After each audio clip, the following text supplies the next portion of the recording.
of America, and to the republic for which it stands, one nation, under God, indivisible, with liberty and justice for all. Thank you.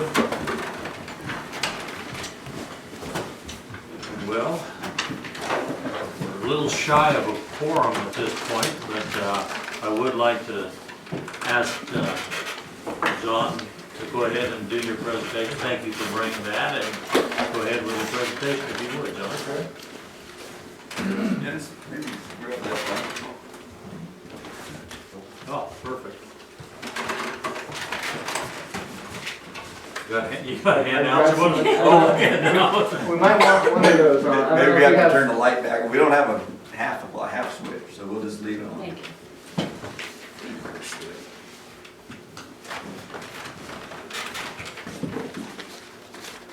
That's here. So you guys can kind of follow along if you like.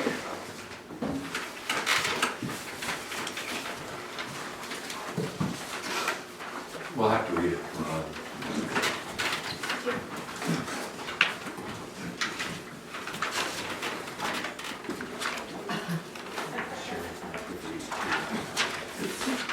My name is John Adams, and I'm the program manager with the CHIP program, and CHIP stands for Community Health Improvement Partnership.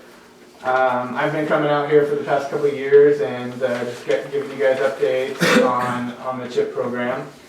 So as you may know, the CHIP program consists of about 25 people from throughout the whole county, representing all parts of our communities.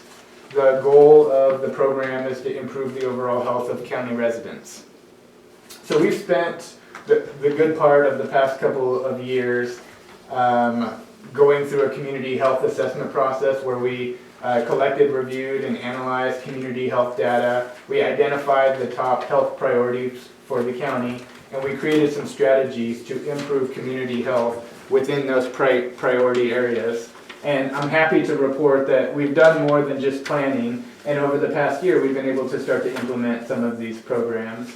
And so I'm hoping now that as I'm checking in with you guys that you may be familiar with some of the CHIP programs, such as the school-based oral health program, the physical activity scholarship program, and or the senior navigator program. So these programs are now available to the community, and we're beginning to make an impact. So I wanted to come out here today to share with you the programs that we've started to implement, and I'd also like to share with you some new programs that we'll be looking to implement soon, and to talk about an upcoming community meeting.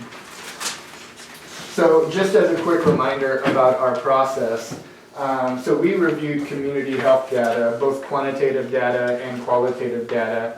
The quantitative data, we looked at demographics, health status, health utilization. We looked at provider supply and demand for both North Lake Health District and Lake Health District, because this is a county-wide program.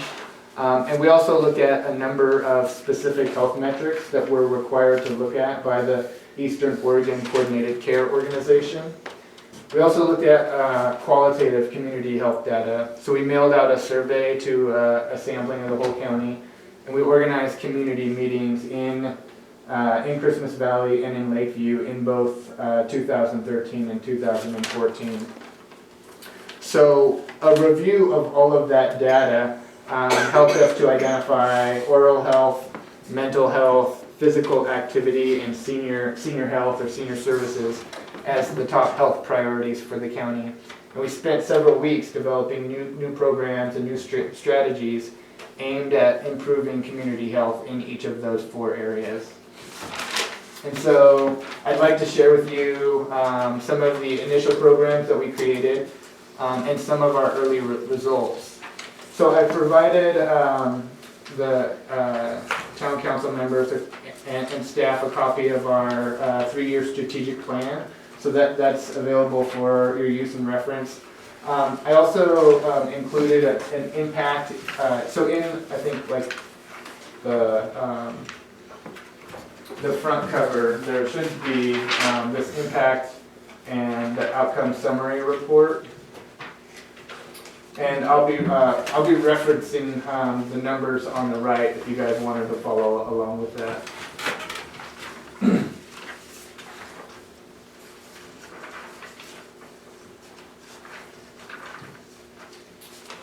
So for oral health, one of the strategies is we just wanted to get more information out there to the community.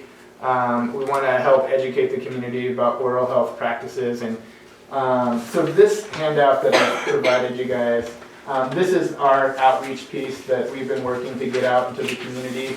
And there's kind of a number of messages that we're really trying to key in on, such as, well, first of all, did you know that cavities are an infectious disease?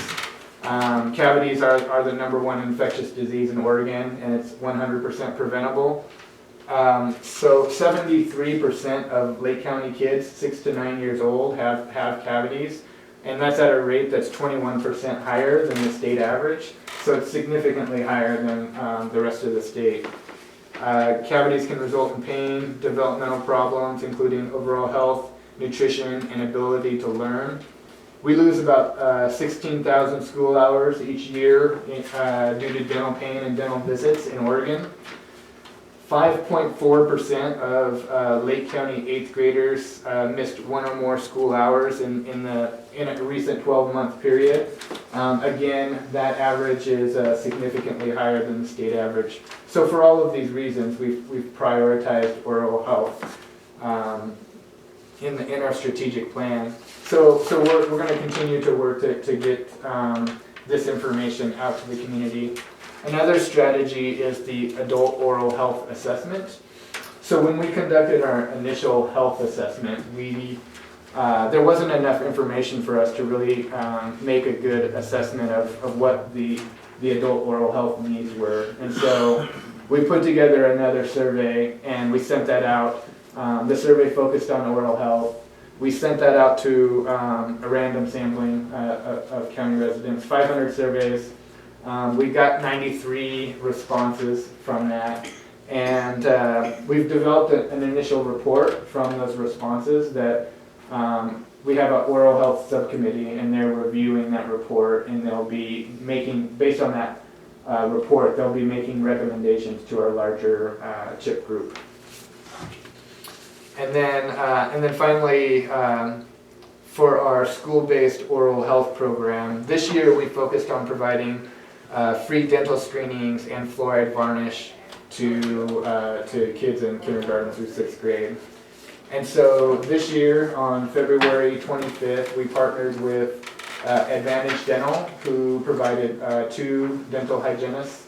We partnered with the OIT dental program, who provided 12 dental hygienist students. And we worked with the Lake County schools. And on February 25th, we provided the free dental screenings and fluoride varnish. So you can see that there's 515 kids in grades kindergarten through 6th grade. I'm looking at this one now.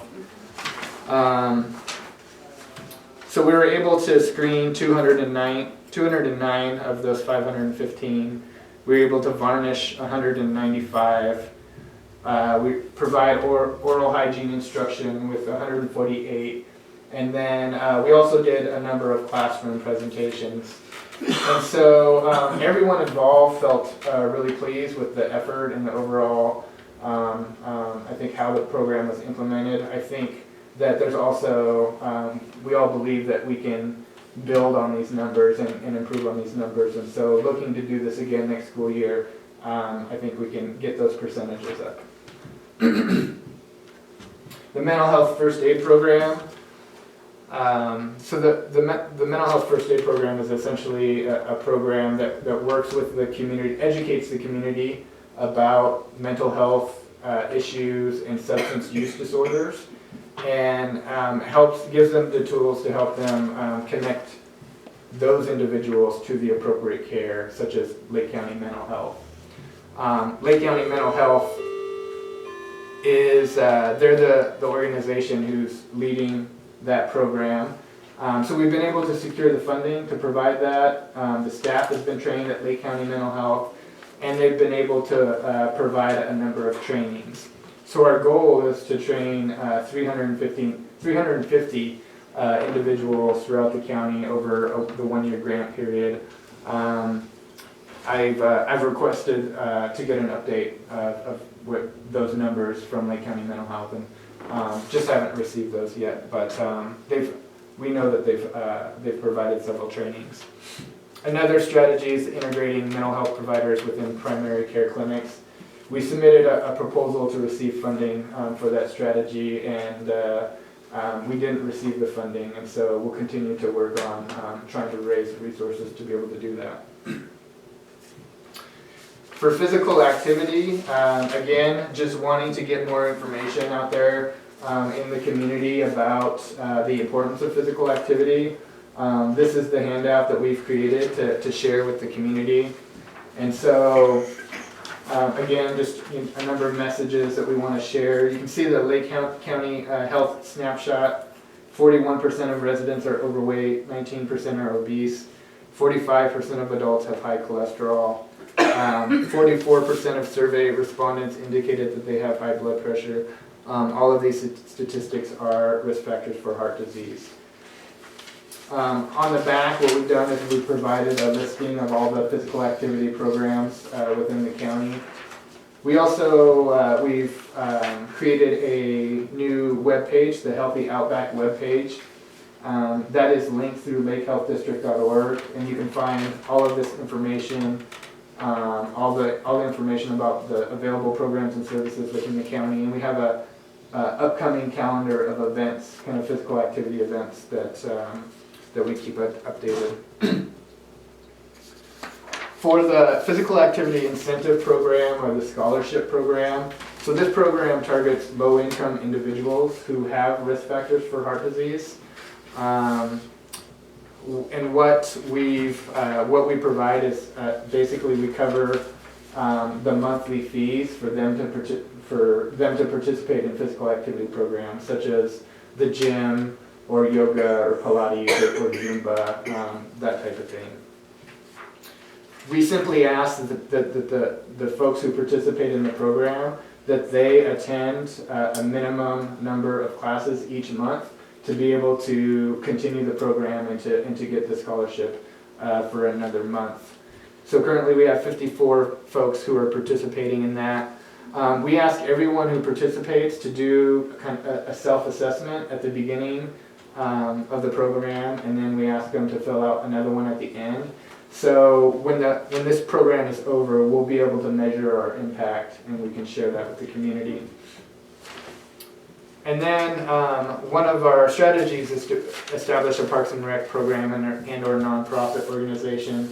So we help to raise the funding to bring in the U of O consultants to help facilitate the Parks and Recreation Master Plan. The task team has been formed. They've conducted stakeholder interviews, held community workshops. They sent the survey in the mail. So the Parks and Rec Master Plan should be completed by August.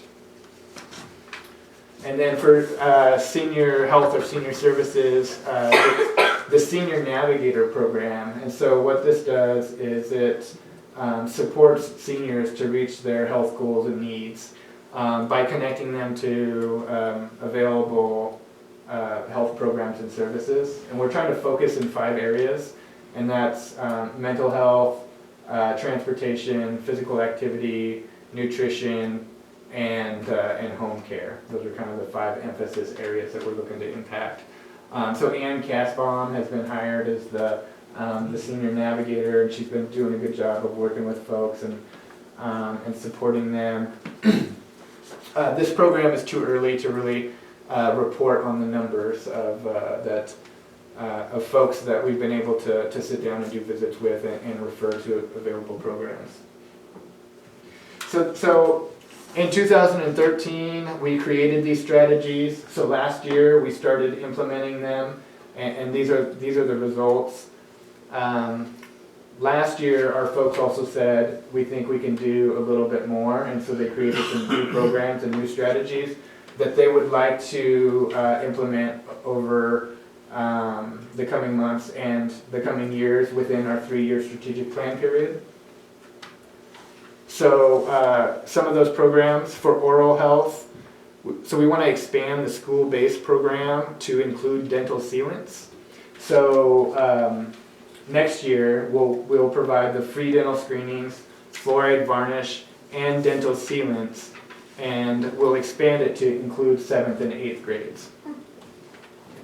We want to provide the first tooth program, which is dental screenings and fluoride varnish to preschool age children.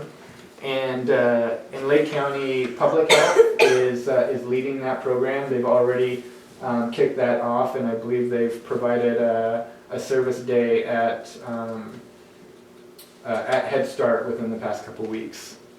And then finally, we're looking to organize dental days or kind of events where we give more access to folks who are uninsured and to folks who are covered but haven't gone in to seek services over the past couple of years, because we want to promote prevention and people coming in regularly versus just waiting until there's a big problem and then getting help. For mental health, so that because we are a mental health provider shortage area, we're looking to recruit new providers.